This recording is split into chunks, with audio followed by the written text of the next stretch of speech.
اعوذ باللہ من الشیطان الرجیم بسم اللہ الرحمن الرحیم هو السمیع العلیم هو الغفور الرحیم هو التواب الرحیم اللہم صلی علی محمد وعلی آل محمد۔ دربار امامزادہ عبداللہ شاہ لشتر غازی بابا پاکستان سے السلام علیکم ورحمۃ اللہ وبرکاتہ۔ کیا آپ کے گھر میں پیٹس موجود ہیں؟ کیا آپ کے گھر میں پالتو جانور ہیں؟ تو یہ سیگمنٹ آپ کے لیے ہے۔ اگر آپ کے گھر میں مرغیاں ہیں، کبوتر ہیں، کیٹس ہیں، ڈاگ ہیں یا کچھ اور پیرٹس ہیں، کوکیٹوز ہیں، برڈز ہیں، تو یہ سیگمنٹ آپ کے لیے ہے۔ دیکھیے، جتنے بھی ڈومیسٹیکیٹڈ پیٹس ہیں یا جو فیدر والے یا جو جن کے بال ہوتے ہیں یا جن کی فر ہوتی ہے، اگر تو آپ نے ان کو اپنے گھر کے اندر انسائیڈ ڈومیسٹکلی رکھا ہوا ہے تو آج نہیں تو کل، سال بھر، میکسیمم 1 سال کے بعد آپ دمے کے، کاف کے، سانس کے یا کسی بھی پلمونالوجی کے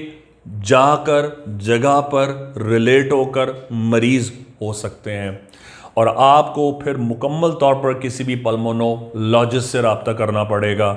آنے والے وقت میں جو چیسٹ کی، کھانسی کی، کاف کی جتنی بھی ڈیزیزز ہیں، خاص طور پر وہ چھوٹے بچوں سے لے کر بڑوں تک سب کو وہ متاثر کر سکتی ہیں، اور صرف 1 سال کی محدود مدت کے اندر۔ وجوہات: آپ کے گھر میں یہ پیٹس ضرور رکھیں، اور برسہ برس سے، صدہا صدی سے لوگ رکھتے آئے ہیں، ان کو تکلیف نہیں ہوتی تھیں۔ آپ کو لوگ یہ بات بتائیں گے، جی ہاں، ان کو نہیں ہوتی تھیں، اس لیے کیونکہ وہ پیٹس کو پیٹس کی طرح رکھتے تھے۔ انہیں اپنے ساتھ بستر میں نہیں سلاتے تھے، انہیں اپنے ساتھ گدے اور لحاف میں نہیں سلاتے تھے، انہیں اپنے ساتھ گود میں لے کے ناشتہ نہیں کرتے تھے، انہیں اپنے ساتھ گود میں لے کے باتھ روم نہیں جایا کرتے تھے، یا انہیں اپنے قریب سے پیار کر کے ان کے کومبنگ نہیں کیا کرتے تھے کہ ان کی فر نکلے جا رہی ہے اور آئے جا رہی ہے اور پھیلے جا رہی ہے۔ وہ اپنے چھوٹے معصوم بچوں کے نزدیک ان بلیوں کی کومبنگ نہیں کرتے تھے، یا ان کے کتے آ کے گھر میں ان کو چاٹا نہیں کرتے تھے۔ وہ ان کو تمیز سے رکھا کرتے تھے، ان کے حصول ادب سے رکھا کرتے تھے۔ دیکھیے، اگر آپ سے کوئی بدتمیزی سے بات کرے تو آپ تو اس انسان کے ساتھ بیٹھنا ہی پسند نہیں کرتے۔ آپ اگر پیٹس کے ساتھ محبت سے پیش نہیں آئیں گے اور خود ان کے ساتھ ان کے ڈسٹنس سے پیش نہیں آئیں گے تو کل کو وہ بھی آپ سے کمپلیکس کا شکار ہو جائیں گے۔ آپ اگر ان کو اتنا نزدیک رکھ کر دور کریں گے تو وہ ہرٹ ہو جائیں گے، ان کا دل بھی ٹوٹے گا، اور کسی کا دل بھی دکانے سے اللہ پاک نے منع فرمایا ہے، چاہے وہ کوئی بھی جاندار ہو۔ آپ شروع سے ہی اس ڈسٹنس کو مینٹین کریں کہ کبھی بھی ان پیٹس کو تکلیف نہ ہو، نہ میڈیکلی تکلیف ہو، نہ مورلی تکلیف ہو، نہ مینٹلی تکلیف ہونی چاہیے۔ جب آپ نے ان کو گود کا عادی بنا لیا ہے تو اب آپ نے کبھی بھی ان کو گود سے اتارا وہ بیمار ہو جائیں گے۔ اگر آپ نے ان کو اتنا عادی بنا لیا ہے کہ وہ آپ کے کاندھے پہ بیٹھ کے رہتے ہیں، ہر وقت جہاں جاتے ہیں وہ آتے ہیں، جس دن آپ نے یہ نہیں کیا اس دن یا تو وہ بیمار ہوں گے یا آپ بیمار ہو جائیں گے۔ تو سب سے پہلے تو اپنی میتھڈالوجی کو صحیح طرح الائن کریں اور ٹھیک کریں۔ پھر دنیاوی طور پر جو لوگ انہیں رکھا کرتے تھے ان کو پراپر گھر سے باہر رکھتے تھے، یعنی کہ اگر وہ فیدر والے پیٹس ہیں، مرغیاں ہیں، برڈز ہیں، ڈوز ہیں، کبوتر ہیں، یا کسی قسم کے اور فری اینیملز ہیں، تو ان کو گھر کی ایگزیکٹ انٹرنس باہر رکھتے تھے،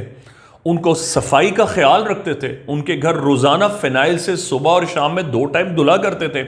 ان کی پنجرے کی صفائی، ان کی بیٹ کی، ان کی ریمینز کی، ان کی فیسز کی، ان کی ویسٹ کی ہائیجینکلی صفائیاں مینٹین ہوا کرتی تھیں۔ وہ پراپرلی مہینے میں ویٹ کے پاس جایا کرتے تھے،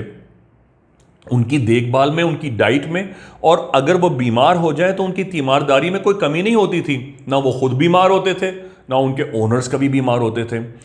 اب جو کیسز دربار پر آ رہے ہیں، جو اب کیسز اس ایرا میں آ رہے ہیں، یقین جانیں، آپ کو اگر میری اس بات کا یقین کرنا ہے یا اس میں مزید تحقیق کرنی ہے تو آپ خدا را کسی پلمونولوجسٹ سے 1 گھنٹے کے لیے رجوع کریں اور بات کریں، اور وہ آپ کو، تو میں نے بالکل ہائی لائٹ سیگمنٹ کیا ہے نا، وہ آپ کو ڈیٹیل میں بتائے گا کہ اس وقت دنیا میں جو دمے کی، جو ایسما کی، جو ایسمیٹک ڈیزیزز آ رہی ہیں، یا جن کو لنگس کی یا پلمونولوجی کی جو کمپلینز آ رہی ہیں، وہ 9 آؤٹ آف 10 ڈومیسٹکلی سپیکنگ وہ گھر ہیں جن کے گھر میں ڈومیسٹیکیٹڈ پیٹس ان کے گھر میں اس طرح موجود ہیں کہ وہ ان کے کمرے میں، ان کے بیڈ روم میں، ان کے کچن میں ان کے ساتھ ساتھ رہتے ہیں، اور ان کو ایک نہ وائس ورسا کوئی اور نہ کوئی ڈیزیز ہے۔ خصوصاً ایسے گھروں میں جو نیو بورن بچے انسانوں کے پیدا ہوتے ہیں، وہ پیدائش کے بعد سے دمے کے مریض ہونا شروع ہو جاتے ہیں اور ان کو پتہ بھی نہیں چلتا کہ ان کو کیا تکلیف ہے۔ پھر خصوصاً جو ان کے گرینڈ پیرنٹس ہیں، جن گھر میں پیٹس ہوتے ہیں، جب ان کی ایج 75 سے زیادہ ہو جائے تو ظاہر ہے ان کی ہر چیز انٹرنلی ان کی سکن کی طرح بھی پرانی ہوتی جا رہی ہے، یعنی ان کے لنگز بھی 75 ایئرس کے ہو گئے ہیں، ان کے ایبڈومنل بھی ایج 75 ایئرز ہے، ان کی تلی، سپلین، ان کا کارڈیک لیول، ان کا برین سب 75 ایئرس کے ہو گئے، تو ظاہر ہے وہ اپنی اسٹرینتھ پر جوانی جیسے تو نہیں ہے، تو ان کو ہر چیز نازک بچے کی طرح فوراً افیکٹ کرتی ہے۔ اور یہ میں کوئی نیو میتھڈالوجی بیان نہیں کر رہا ہوں، اللہ نے قرآن میں فرمایا ہم تمہیں تمہاری پچھلی حالت پر پلٹائیں گے، یعنی انسان جب بوڑھا ہوگا تو اللہ پاک اسے پچھلی حالت پر پلٹائے گا جس پہ وہ پیدا ہوا تھا۔ بالکل نیو بورن بچہ جیسا ہو جاتا ہے، بڑھاپے میں بھی انسان ویسا ہی ہو جاتا ہے، اس کو ویسی ٹیک کیئر کی ضرورت ہوتی ہے، اسے ویسی ہلکی غذا کی ضرورت ہوتی ہے، وہ جھٹ ذرا سی بات سے بیمار ہو جاتا ہے، وہ جھٹ ذرا سی بات پہ خفا ہو جاتا ہے، وہ چھوٹی سی بات سے بہل جاتا ہے، چھوٹی سی بات سے راضی ہو جاتا ہے۔ تو آپ کو اس کا بہت دھیان رکھنا ہے کہ جو ایلڈرلی ہمارے ایلڈرز ہیں وہ آپ کے اس لائف سٹائل پیٹ کی وجہ سے سب سے زیادہ متاثر ہوں گے۔ پلیز آپ کو پیٹ کا شوق ہے، ضرور اسے پروان کیجئے، لیکن انہیں اپنے گھر کے اندر انٹر نہ ہونے دیجئے، ان کو اپنے گھر کے یارڈ تک ہی محدود رکھیے، ان کی صفائی کا، ان کی مینٹیننس کا خیال رکھیے، ورنہ آنے والی جنریشنز کو آپ دمے کا، ایسما کا یا کسی اور پلمونوری ڈیزیز کا شکار کر دیں گے۔ بحق غازی اللہم صلی علی محمد